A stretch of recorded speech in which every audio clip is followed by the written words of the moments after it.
Okay, I'm told we can start, and I hope everyone can hear me because we have an extremely sophisticated microphone setup, and I'm a bit stuck where to look, so I'm going to look at Lola.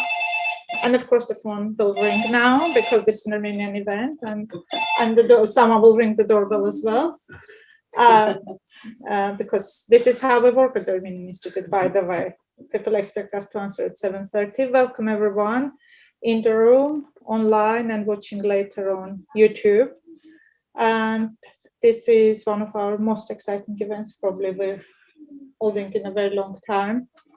And before we start properly, a bit of housekeeping. All of you are on mute. The meeting is being recorded, and you will have a chance to ask your questions online in the chat, or if you'd like to ask a question, raise a hand and we'll unmute you. So we met Leila Koundakjian online 3 years ago when she ran a fantastic poetry event with us, a poetry studio. And I can say it developed into a nice friendship between the Armenian Institute and Leila. And one day she called me, she said, me, my brother Biken, have an idea. We don't know, we're thinking about our father's archives and we don't know what to do with it. And we would very much like to donate it to the Armenian Institute. It was a very overwhelming, emotional moment because it's an incredibly valuable archive of an Armenian photographer whose legacy should be celebrated, learned from, preserved, loved, and cherished. And Biken and Leila Koundakjian's, Harry Koundakjian's children have very kindly made these donations, and I'm really, really emotional, all of us, all my colleagues in the room are, to the first batch of this donation from Leila in person, and Biken online and in spirit with us. Biken is in Canada at the moment, he's a serving diplomat, and Leila is based in New York. We would like to keep her in London as long as we can, but we're failing. And she's a poet who is going to run a poetry workshop for us in 2 days, so please join us for that one. And we have some of Harry Koundakjian pictures with us. So Harry is here in spirit, so people on Zoom can see some of the pictures. Leila, do you want to give a quick? So brought about 200 prints that are the original copies, some of them unique, which we don't know what happened to the negatives. They encompass, in general, Harry at work, which you just saw on the left, as we quickly passed by, and then general pictures between Africa, Middle East, and southeast of the Indian Peninsula. His career encompassing the 50s through the late 70s before we moved to the States. Great. And some of these pictures are being digitized. They will be online on our website. And before we start, let's hear from Harry himself, my colleague Anushka Berberian, who is online. She's working on a longer video, which is based on an audio recording between Leila and her father. And this is a first teaser Anushka has made for us. Anushka, can you share the video, please? This first picture is a photograph taken in Beirut during the civil strife. I don't call it civil war myself. And it shows the Palestinian radical leader, Abu Abbas, with his piston always ready, with his cigarettes always smoking, and the Palestinian flag and map behind him. Oh, this is the Emperor of Iran, with his wife, Farah Diba, Empress Farah Diba. And at the center of the picture, you have another emperor, Haile Selassie of Ethiopia. The beauty in this picture is the Chihuahua dog walking ahead of the emperor. Everywhere he went, he had the Chihuahua with him. Well, Yasser Arafat was also a Palestine Liberation Organization leader. Christmas Eve in Beirut, we were at a reception when one of my friends, a gentleman who used to work with Middle East Airlines, he told me that there was an Israeli attack on the Beirut airport. I dropped everything, rushed to the airport, and I saw the Israeli troops getting out of a plane with all the passengers and blowing the planes to smithereens. Another picture I had taken right after this was a few minutes after this. I was going a little further when I noticed two phantom jets overflying Beirut. This picture of the burning Beirut, West Beirut, by the seaside, was taken during the U.S. attack on Beirut. This is in East Pakistan during the cyclone in 1970, when I had to fly from Beirut to Tehran, Tehran to Karachi, where I was met by the bureau chief. Arnold Zeitlin was his name, and his wife. And we flew from Karachi to East Pakistan, which is now Bangladesh. We saw all these hungry people who were begging for food. My friend King Hussein and His Majesty said, "Harry, let me introduce you my future wife." And I looked at him, I said, "Your future wife? You're married." He said, "No, I'm not." He introduced me and he said, "Stick around, there will be the wedding." And we took pictures at the wedding. This is the photograph of General Fuad Shahab. This is a day after he left hospital. He had been infected with some kind of disease, and they said he had pneumonia. This was taken in Kuwait. It was the first anniversary of the independence of Kuwait from the British. The helicopters were being flown by British pilots. The Patriarch of Istanbul, a very sad person. He was to fight the political influence of the Turkish government there. Years ago when I was visiting Spain with my wife. No, not Spain. No, Spain, Paris. Yeah, Paris. With my wife. We went to a nightclub, and guess who was the singer? Josephine Baker. This is Leila Khaled, known as a terrorist hijacker. After this picture was taken, she hijacked another one. Well, I had to fly from Beirut to the Persian Gulf, where the Lufthansa plane had been hijacked by Palestinians. And suddenly this British officer said, "Harry, shoot." So I clicked my motorized camera 3 times, and then he said, "That's it, he's gone."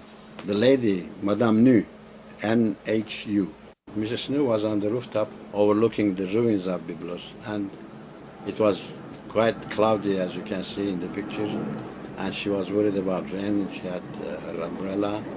During the days of AP, I was requested on a funny day, Christmas time, to go to Nigeria, where the First Lady Nixon was to arrive the next morning. Well, as you can see, the influence of the Lebanese businessmen in that country was very, very strong. And the lady who's next to Mrs. Nixon is wearing a national dress, but with the cedars of Lebanon copied on it. What an amazing legacy that is still making us laugh. Which year was this recorded, Lala? 2012. 10 years on, where I think everyone was touched by his warmth, and these are some of his favorite pictures he's talking about, and there's a longer version, and you can hear more of Lola. I have to say, it's quite funny. She made us cut all the bits saying, "Dad, don't say that." "Dad, don't express your political opinions," which were quite fun, but I hope we'll have the uncensored version at some point. But to start with, we can, I don't know which way to turn, we can and Lola, please, both of you answer the questions as well. So we will have a question answer format, and then we'll have questions from the audience. Can we just have a quick introduction to your dad, his life? There's more information somewhere on the wall, but for everyone watching on Zoom. Again, would you like to start? No, you go ahead. You go ahead. All right, so Dad was the eldest son of a couple born in Hassan Beyli. He was born, like his brothers, in Aleppo, and did some training there, darkroom training, then moved to Beirut after working with a petroleum company where he was a clerk, but he had a camera from the time he was a young boy, and he was fascinated by photography. So he did his training in Aleppo and then moved to Beirut to finish high school, and did some more training there, and was really keen on becoming a photographer and photojournalist. And his first opportunity was actually the liner Champollion, which was sinking off the coast of Beirut. And he had the opportunity to borrow a camera. He didn't have his own equipment yet. He was a young married man. I don't know if my brother was born yet, but maybe he was by then. And he took pictures at this horrible, it was a horrible scene. People were being evacuated and coming up to the shore. And he borrowed the darkroom to develop the film. And somebody opened the door and everything was lost. But he was very honest with the editor of the paper. And the guy wanted to give him a chance. And he said, "You're hired." And my mom encouraged him our mom encouraged him to buy his own camera. And that was the beginning of his career. And then he traveled all over the world with family as well. And yes, we would go on vacation often overseas. Both my parents believed in having a world education, and they gave us opportunities. I remember coming to Europe when I was 8, and Lola told me they used to come and buy their school uniforms in Marks and Spencer. She knows all the Marks and Spencer locations. so it's true. We were Especially the green sweaters. Especially the green sweaters. Oh yes, absolutely. Yeah, yeah. Okay. In fact, it's quite interesting because it was considered a Zionist enterprise. We had to clip off the labels from the Marks and Spencer's sweaters so that the customs boys wouldn't seize them, which was quite funny. Just to add on Dad's photography, in those days the photographers tended to be the static kind, where you had the old box on the tripod, and you take pictures of, for ID or for special events. And nobody had invented yet the idea of somebody running around taking pictures as events were happening. So that was kind of the interesting twist and the modernity that Dad brought to the world of photography, I would say. I don't know if you heard me. I'm not sure the voice is going. Okay, perfect. Yes. Perfect. Thank you, Richard. Which is we wanted to ask both of you. When did you become aware of your dad as a journalist, that he wasn't just your dad, but he was Harry Koundakjian, whose pictures were on front covers of magazines? Well, we always entertained his foreign colleagues who were passing through. There'd be somebody at our Christmas party, but we didn't really look at them as journalists yet. But I remember when, during that first trip to Europe, we were in Munich, then London, and we were supposed to take the train up to Edinburgh for the tattoo. My first tattoo. I think Vika had been there before. And suddenly, Dad would always check with the office, how are things, etc. And they said, oh, there was a hijacking. And because he had photographed Leila Khaled for a reportage, he had lots of portraits of her in black and white, with gun, without, with just a regular 1970s hat, He recognized her because of a mole on her body, and identified her before Scotland Yard did. They were very pissed off at him, but it was correct. It was a correct identification. And that's when I realized that there was something other than my dad, his career, etc. He had to stay behind. Mom, Viken, and I went up to Edinburgh, but he had to work part of that holiday because of the hijacking. Wow. And we just saw Leila Khaled's incredible picture with the cat, with both sets of eyes looking at you.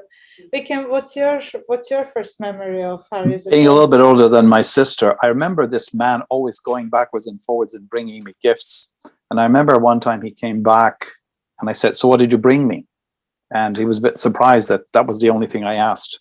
So for me, Dad was always away. So I'm not sure I realized that he was my dad until a little bit later, when I was a little bit more conscious. I would say maybe around 4 or 5. And I do remember asking that question, which was quite funny.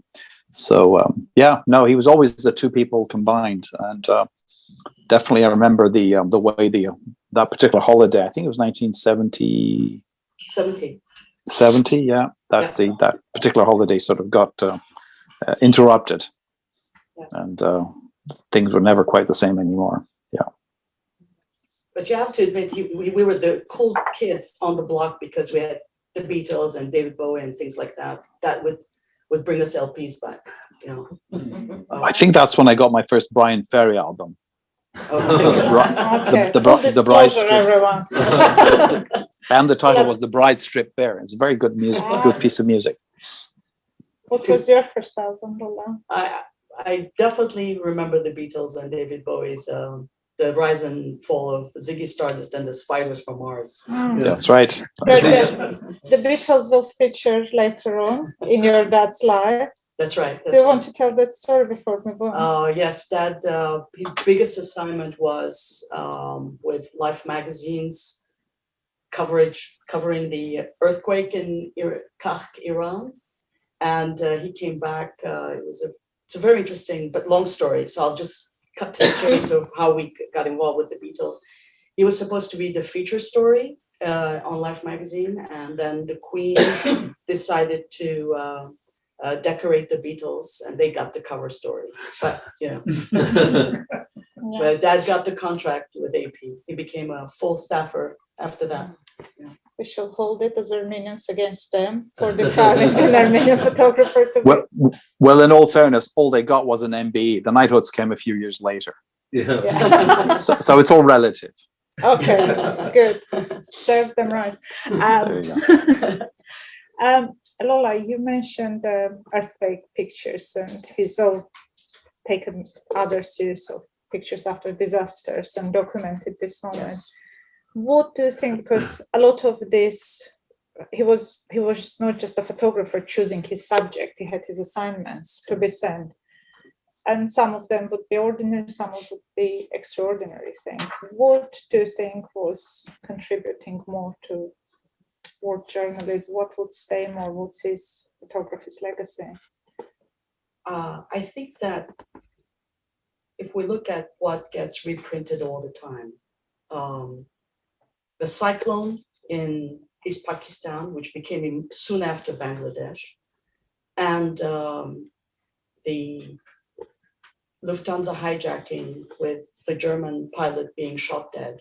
I think that those are the ones that keep coming up historically, being reprinted again and again. So I think the human element is more important than the coverage of a famous person's wedding or coronation and so on, although they were beautiful pictures. But I think for me, those are two important things. Yeah. Moment. So if we can, would you agree? Yeah, I would agree. And I'd add a third element. Dad would travel in the most interesting of places, Yemen being one of them, for instance. And he took some very interesting photos there of a teachers educating, giving instruction to young boys. Things like that were also very striking. He'd find that oddball little scene and capture it. And then, we'd see it in different formats and different opportunities, which would be quite something.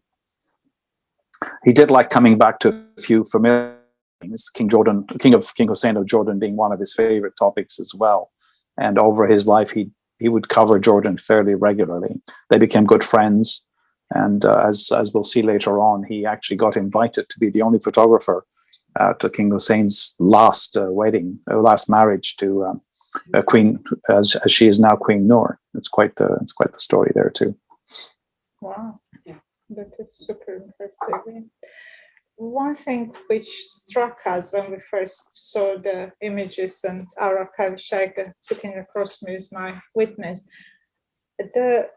how much physical effort this images required, just sheer traveling, all the disasters, all the carrying. I think on this events flyer visual which Anushka has made, you can see Harry with several heavy cameras hanging of him, and immaculately dressed. Please pay attention. His white shirt, amazing shoes, but he's still climbing a tree with probably several kilos hanging off him and still looking cool. There is a picture on our wall which is I've been showing to everyone today. We can maybe zoom on it at some point later on, which he's just been shot at by a sniper. Yeah. And he's sitting looking so cool. His hair looks cool. Someone said today, who said this? It looks like Elvis. And he's just posing with Nick. I think Nick is trying to show it, but if it's the one that in the middle, right in front of you. It's hard to see, yeah. But if Nushka spotlighted, because it's not spotlighted, is it? Anyway, we'll show it. What I want to ask, he must have had so many injuries or traveled. You were talking about it. Yes. Tell us some stories, some of his adventures. Well, he went on a friendship tour with Pat Nixon in West Africa. And there was one instance where some of the photographers climbed the roof to have a good vantage point of probably Air Force One and the receiving party meeting Mrs. Nixon, and the roof collapsed. So the injuries were very slight, but because of the weather and the heat and so forth, he had to go to hospital to have his legs that were just slightly scraped, professionally cleaned, because he was getting infection right away. And for the cyclone coverage, the photographers were with the helicopters helping the survivors of the cyclone. I mean, this was really an amazing disaster, because millions of human beings, undocumented and also animals, perished. The stink was terrible, and the helicopters were delivering help. They had prepackaged rice and other goods that they were giving to the people who were here and there scattered in various parts who had survived in that area. And at some point, something happened, and the helicopter had to quickly take off. And my father was leaning forward, I think, to take a picture, and he fell into a rice paddy. He broke his coccyx and had to be evacuated to Singapore, where he stayed for a short while to recover. So there were things like that. But he kept returning to war zones. He kept. It's sort of talks about his humanity, isn't it? Not becoming the role wedding photographer only, which is an amazing honor, but probably meant less to him than documenting the natural disaster of. He loved his job. He didn't think about his personal, when he was on the job. I don't think he thought about anything else. But then war came to Lebanon, and that was a very different thing. So he was shot at in that picture that you were trying to document. The sniper saw a light and just shot, and things like that. And I am sure that there was trauma. I mean, he often slept with a shortwave radio for white noise. And, that's what I remember. Yeah, I remember that photo. I remember that scene when the telephone was shot out of Dad's hand. It was quite something, because, of course, that was a tall building at the time, and the different factions were shooting at anything that moved. The Civil War was rather nasty, to put it mildly. And I think it was a good thing when Mum and Dad finally decided to leave. Although Dad went back a few more times, including once when Lola was there too. Yeah. And you guys got stuck in a stairwell for, I can't remember how many days now. True. I was studying in Belgium at the time, and I was very glad when both of you got out of there. Yes. No, I think Dad was very keen to show the condition of humanity as he would see it. And it was a great opportunity for him to see things that, the rest of the world would not. And he was actually a very good photographer at many levels. And we're delighted that we're going to be able to show more of it over time. We will. We definitely will. We found this quote yesterday when we were looking at the press clippings and press cuttings, and he said photojournalism is absolutely the best job in the world. It's just incredible to do something so hard, risk your life, so physically and emotionally draining. Imagine being in a country after an earthquake, but still loving it. Yeah. Speaking of traveling and Marks and Spencer shopping, you mentioned a lot of places in London connected to your dad. He had a special relationship with London, so it's which is especially lovely if we get to hold his archives here in London.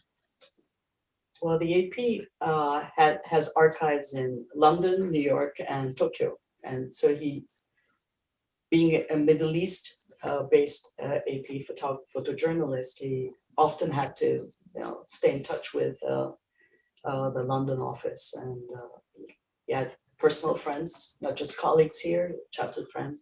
So we often came here. It was my first trip to Europe, outside of Germany. I was next in Europe in London. So, yeah. I have a feeling that London was the head office for Beirut, but I'm not 100% certain. So obviously you have to deal with the folks in London a bit more than, just any other office. So there is that connection, if I remember correctly. But also it was a good opportunity to sort of talk to people, find out what was going on in the rest of the world and in the office as a general rule. And it was always good fun. So it was on Farringdon Street, which I gather is around the corner from you. I don't remember the number. Yeah. And I remember going there many, many times and visiting people and chatting with them as well. And then obviously when Lola started being able to travel as well, we did that as well. Yeah. Amazing. When we're planning all the possible activities about archives, I think we talked about having a tour following his footsteps in London, didn't we? So you must come as well, hopefully. Absolutely. As long as there are many pubs included, I'm there. That we can easily guarantee. That's fine. We're next to Leather Lane and Hatton Garden. Perfect. Well, for jewelry shopping as well next door. So yeah, that's great. That's all good plans with London. And in the archives you brought, which is, as you say, it's a tip of the iceberg, there are some photographs relating to the Armenian community and the Armenian Catholicos. Tell us a bit about your dad's relationship with the Armenian community. I never asked, were they assignments, the Catholicos picture?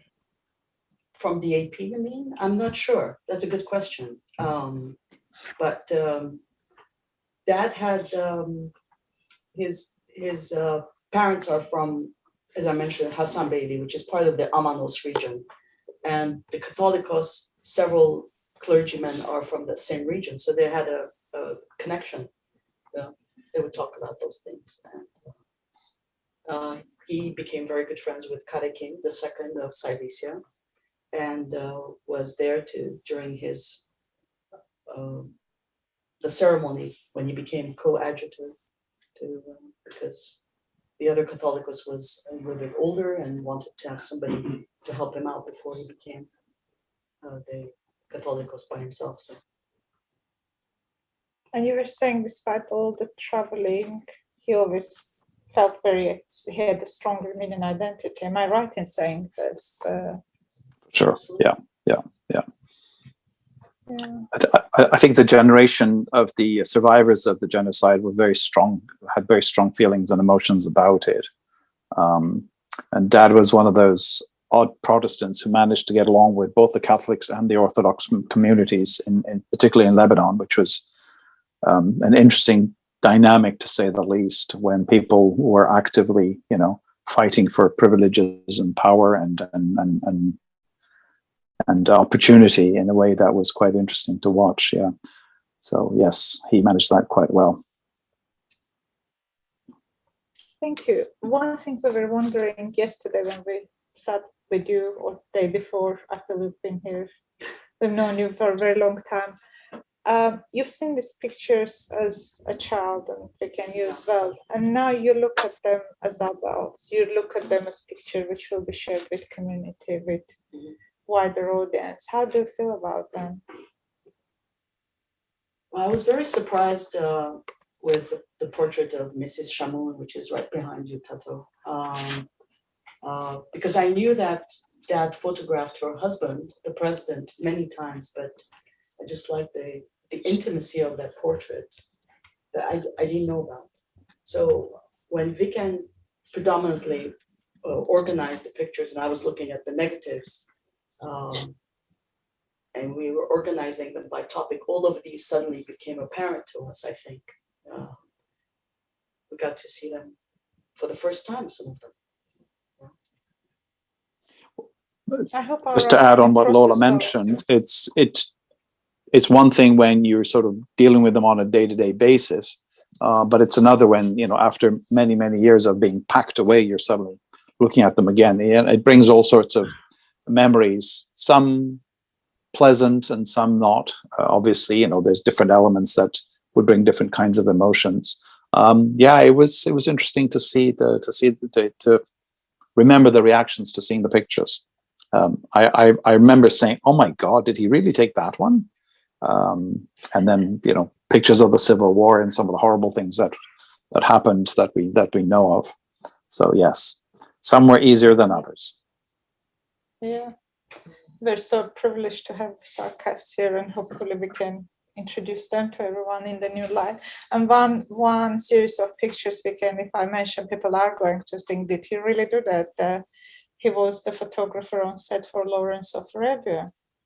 Yes, he was. Please tell us some stories about it. Please tell us some anecdotes. Everyone would be curious.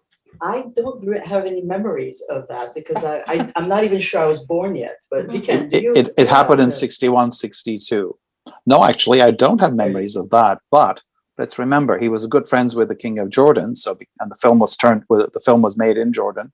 So that's one of the things that attracted him to go there. And of course, Lawrence, Peter O'Toole is a big actor, and so I'm sure London asked him to go as well. And then the crew would come to Beirut for their rest and recreation because the hotels, I guess, were a little bit better than in Amman in those days. And the rumor has it, our mother danced with Peter O'Toole when he was, on one of those R&R tours. Now, did it happen? Did it not happen? We don't know, but the probability is quite high that it did. So it's kind of one of those funny anecdotes that. Now, if we find pictures of it, yes, we'll show them to you. Yeah. No, I do know that Dad met O'Toole on a plane. I don't know whether it was sort of going to New York or coming from New York, but yeah, and they sat and chatted with each other for a while on the way on that flight. So the stories never ended. Yeah. In fact, I have his edition. I have a copy of the. I think it was the 50th anniversary edition of the film, of the film Lawrence of Arabia. It's in a nice box set. Still a DVD, if you believe it. Even Netflix doesn't have it yet. You're about to ask me something, Tato. No, Viken, you mentioned your mother. I just wanted to ask about the family's role in Harry's life. Both your mother and his parents as well, because you said his mom, Iskuhi, gave him, encouraged him to get a camera, which I think people would agree with me, not very common Armenian thing. The parents would be like, oh, do you want to become a photographer? Something like this, nice lawyer or doctor. Yeah. Engineer. And I know that your mother has been very supportive of. Yes, because that first, after the Champollion incident, when he was hired, she encouraged him to, give him a budget to go get a camera. So he had finally his equipment, because for a very long time he would borrow for assignments, and he had a fantastic collection of all sorts of cameras. He always used negative, I have to say. There's a Rolleiflex, there are single lens reflexes and Leicas and a few other little things, an old Brownie, and so on. So he took very good care of them. We're very lucky to have an actual Leica which belonged to your dad in the room. Can we possibly show it? They were his favorite cameras. Dad really liked the Leicas. And I think he got one of the later ones as well while they were still available. So this is one that is now staying in London. So thank you, Guy, very much.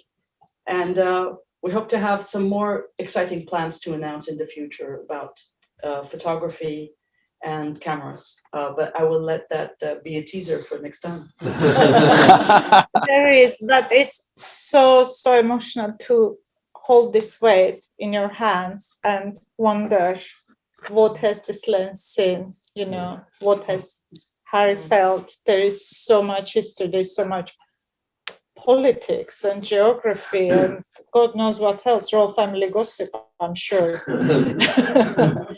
Many marriages of King of Jordan. Yeah. And you said he called his Viken, I think you said he called Nikons were his workhorses, and That's right. Leicas were his loves, and yeah, That's right. I can see the photographer in the room nodding. Yeah, yeah. And it was quite something when Yeah. Dad finally went and got the electronic cameras, where you take multiple shots, and that was a big deal in the earlier days. It's one shot at a time, and then when it became possible to have mechanical add-ons, motorized add-ons to the cameras, they were able to do long series at a fairly quick clip. Of course, much heavier than our regular phones and cameras as we all have them now. Yeah. That's any of you, Lola, I know you paint, Yes. we can do photograph, do you have No, your I don't. cameras? Unfortunately, I never had the eye like Dad did, but that's okay. I have other kinds of skills that I. But sure you have. No, we weren't doubting that. We know about rich talents of Koundakjian children. Yeah. Is there anything else you want to tell? We can talk about your dad for hours and hours, but I can see the questions piling Well, up. maybe we should take some questions from the audience. Yeah, let's take some of the questions. Should we? Yeah, that's a point. Yeah. Sure. So, the questions have been answered already. One were about his cameras and his lenses, whether they'll be displayed. That's a teaser. We're waiting for that. That's one. a teaser. By the way, everyone, this is the voice of Nick Matthew, our program manager. He's not. He's reading the questions. Yeah. And someone else asked about his favorite camera. So you've heard there the workhorse and the love. But Viken Jalakian has joined us and gives his own memories. He says that his impression goes back as early as when he was 16 years old. Oh, yes, that's right. Viken Jalakian was 16 years old, that he was caring and generous and was a great encourager in his hobby. He used to visit him often in his office in Beirut at Clemenceau, and he would take the time to talk to him and to explain how things worked there. And every time we'd give him black and white films, papers and chemicals, for him to experiment and to learn. So really bring young photographers through. And Sasha Klump has asked whether there's a plan to make the archive images available online. Yes, very much so, but it's, as you can imagine, dependent on funding and resources. So I have to put my director's hat on now, make a fundraising play, because looking after an archive is a big job.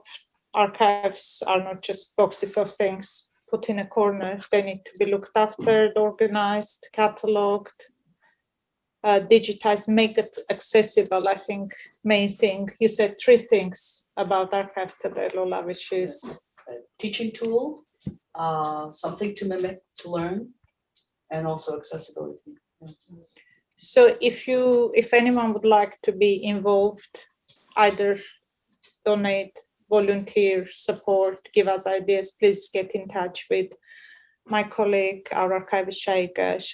You'll hear from her in a bit, because we have several archives at the Armenian Institute, and we have now our beautiful new space. We'll be making these archives more usable, more accessible, both for the community and researchers. And Harris Archives, even I can't imagine how interesting there will be to everyone, from photographers, journalists, researchers, everyone looking at history of Middle East, Africa, Asia, and just as a wonderful Armenian photographer whose legacy should be celebrated and known. We have another reminiscence from Catherine Assoyan, who says that she remembers that he was very skeptical about digital photography when she last saw him in Beirut. Did he ever take this up? Did he ever shift, or did he always stay true to film? No, we stuck to film. Yep. To place it in context, Roy Assoyan, Catherine's dad, was Harry's boss, and they had a wonderful working relationship. I can't remember how long they were in Beirut, but it was quite a long time. And then, of course, they moved back, and there's other memories. No, Dad was very skeptical of digital photography. I think we later realized that his eyes were going as well. Maybe that's one of the reasons why he didn't feel comfortable working with digital photography, but it's a hypothesis.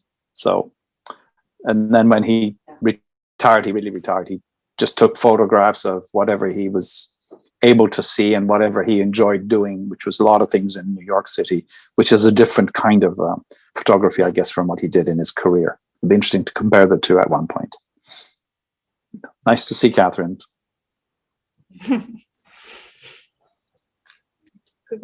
Yeah, we've got a couple more questions coming through. So Alan Whitman has asked whether he ever met Armin T. Wegner, the famous German human rights activist and photographer of the genocide. Not to my knowledge. I don't know. No, I don't know. Yeah. At least it never came up in any of the conversations we had. So I suspect not. It'd be a shame. There's a very famous picture of him kneeling in the genocide memorial in Yerevan, taken by another wonderful Armenian photographer, by Andranik Kochar. Yeah. Very iconic picture. I think everyone will recognize. Yeah. Whose son did an amazing volume of the collected works of Armenian photographers worldwide. It's on display here in the office. If you're in London, you can come and look at it. We have a very rare copy. We brought it over from Yerevan this year. Now, this is one I know will get some stories out. So Leon Tepavosyan says, "Hello Lola and again, what an amazing legacy.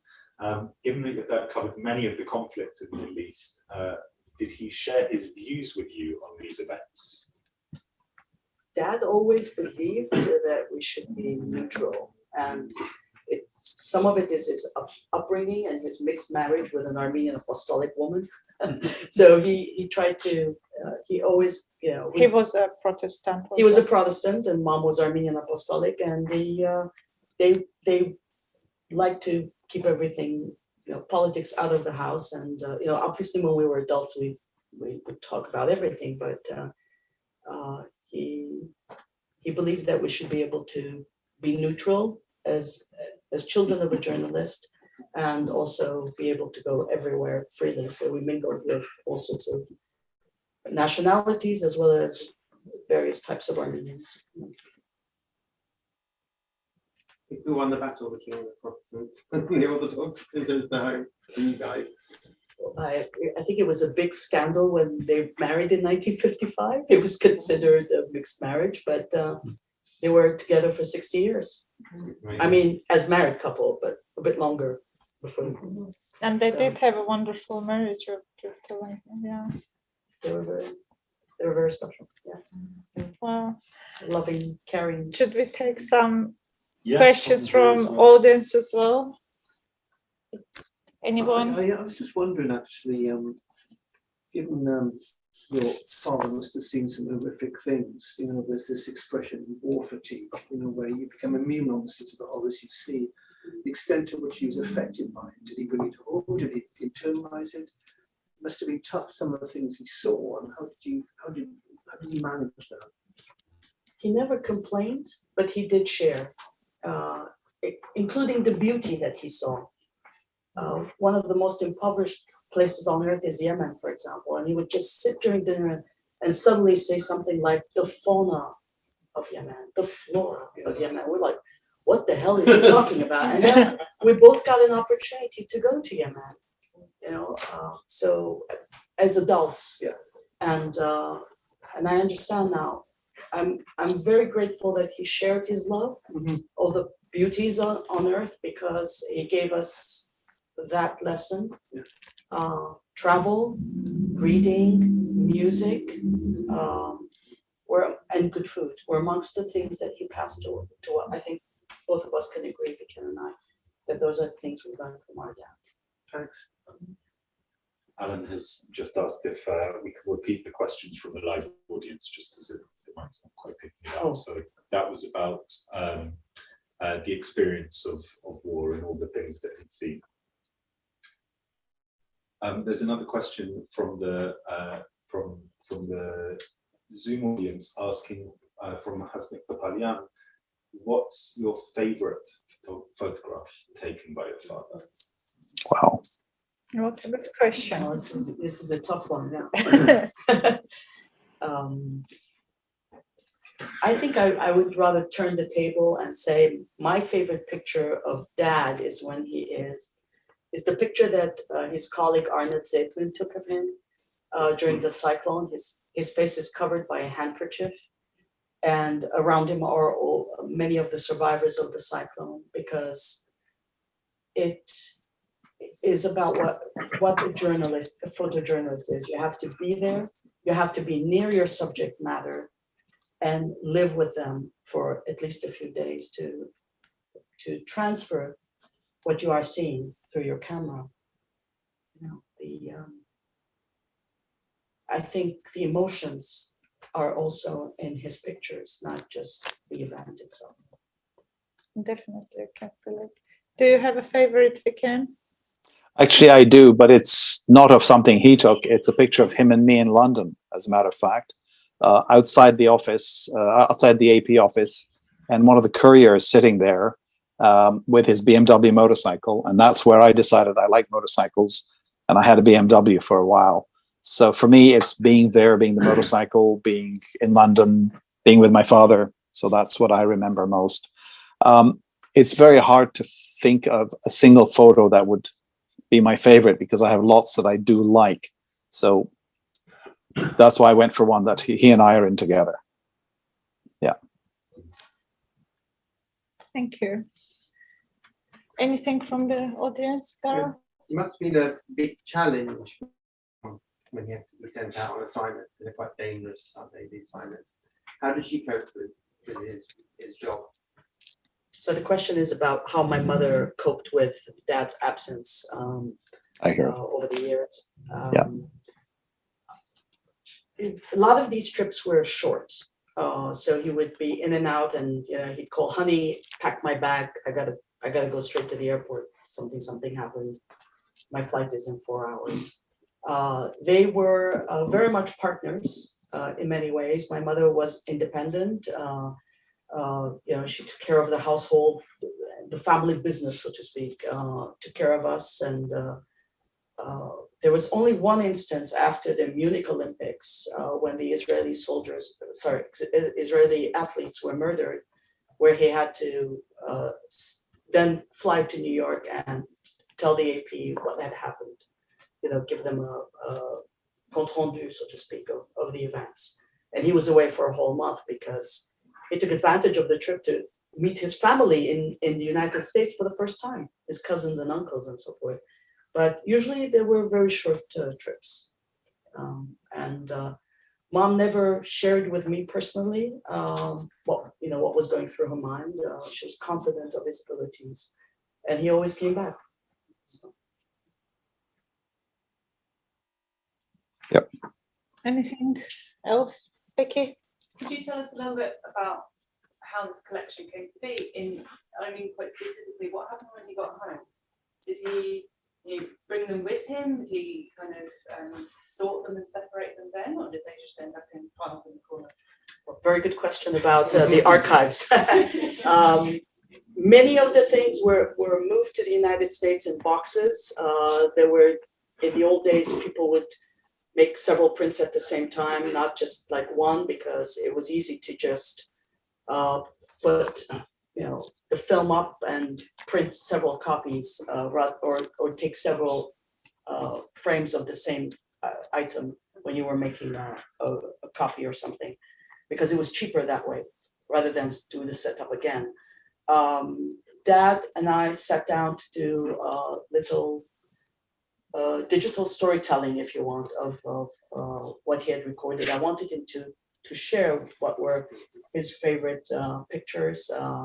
We greatly encouraged him, both Viken and I and a lot of friends, to write his story. There are many drafts of his book. Unfortunately, he was not a writer. He was a photographer. He was the artistic, creative type. So after he died and we were emptying the house, we decided to take things into our own hands. And Viken worked a great deal on organizing the photos. I found the labels and some of the information, and I did the albums and so forth. But there's a lot that still needs to be done. But we're very encouraged, because now we know this is going somewhere. We've made progress, and we can hand over in small bunches, and house them here. I'm Thank very you. excited. Thank you. I think we have one or two questions. Her question is one inspired by Murar Jahanyan, who took his granddad's camera to the old country. Were you, Lola, again, ever tempted to do the same? Did he do the same? The old country being West Armenia. West Armenia. Dad did take some pictures. He covered the visit of Queen Elizabeth to Ephesus with many members of the royal family, and then continued down to take pictures of Ararat from the Turkish side versus the Soviet Armenian side. So it was very exciting. But he didn't do a historic tour like they do nowadays with, if my ancestors are from Tokat, I want to go to Tokat. That's very, I think, contemporary at this point for tourism anyway. Yeah. Yeah. I think, do we have any more questions in the audience? We're going to have one later on, and you'll have more chances to ask Lola your questions. But before we finish, because this is just our beginning of our journey with Paris Archives and many other archives we hold at the Armenian Institute, which have been a personal revelation to me as well, as I've started understanding more their importance. In the new building, in the new space, they've been looked after by my colleagues for some of them 20 years, probably from the beginning of foundation of the Armenian Institute.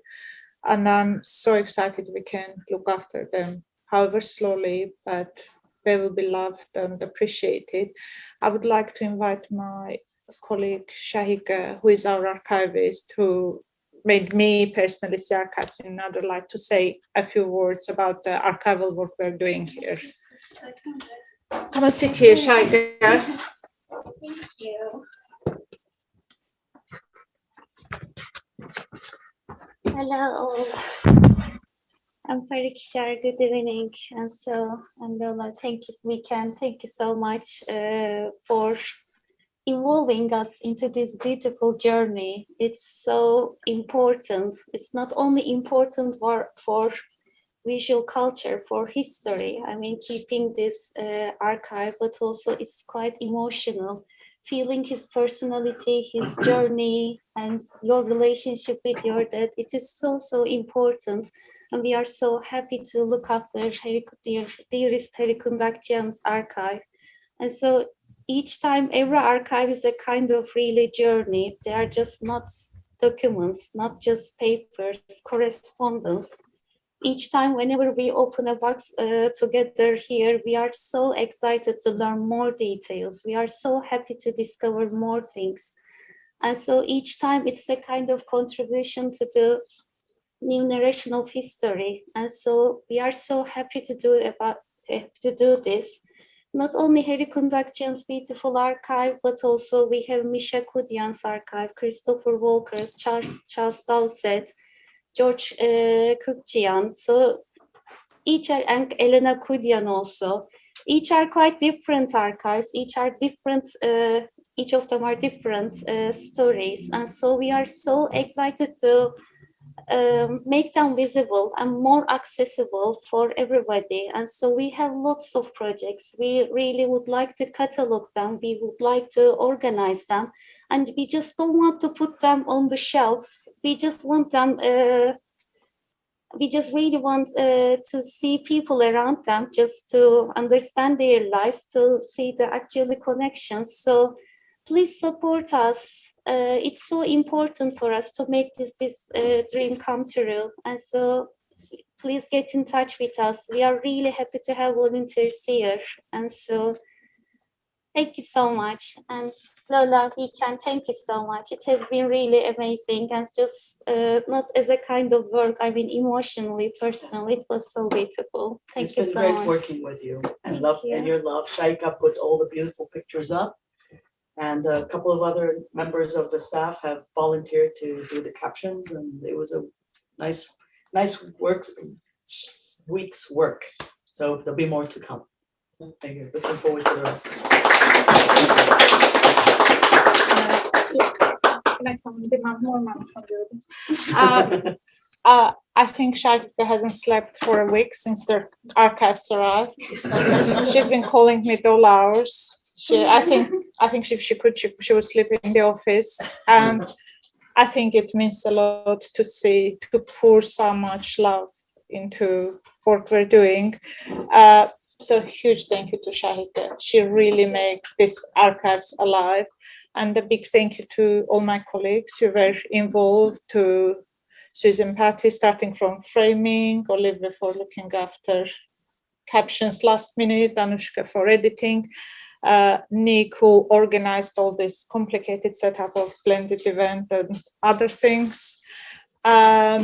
Gagik, who's been the guardian of all the archives for so many years, and everyone from the community who's been supporting. We had people already who want to come and volunteer and digitize, and most importantly, Lola and Viken, to you for sharing this wonderful archive with us.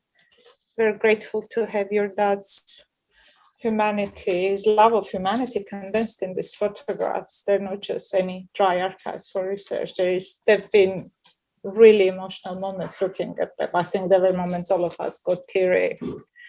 And this is just the beginning, like Shaika said, and Lola promised to visit us soon, and Viken just promised online. Once you've said it on Zoom, you've got to do it. And I must remind you all to check our website for more events, and our next event is with fantastic poet sitting next to me, Leila Koundakjian. You have your chance to learn from her in person and on Zoom. We have a diaspora forum next week, again somehow connected to that because it's with Syrian Armenians who in Armenia, called titled Difficult Conversations. And end of the month, we have another archive-inspired event because Shaika discovered some unpublished poetry in Misha Kudian's archives, his translations from Narek. So we are going to read Narekatsi in 7 languages. And if you love Narekatsi, if you can read Narekatsi in some obscure language, please get in touch. And to everyone on Zoom, thank you so much. Keep in touch, write to us, and everyone in the room, let's go and have some wine. Thank you, everyone.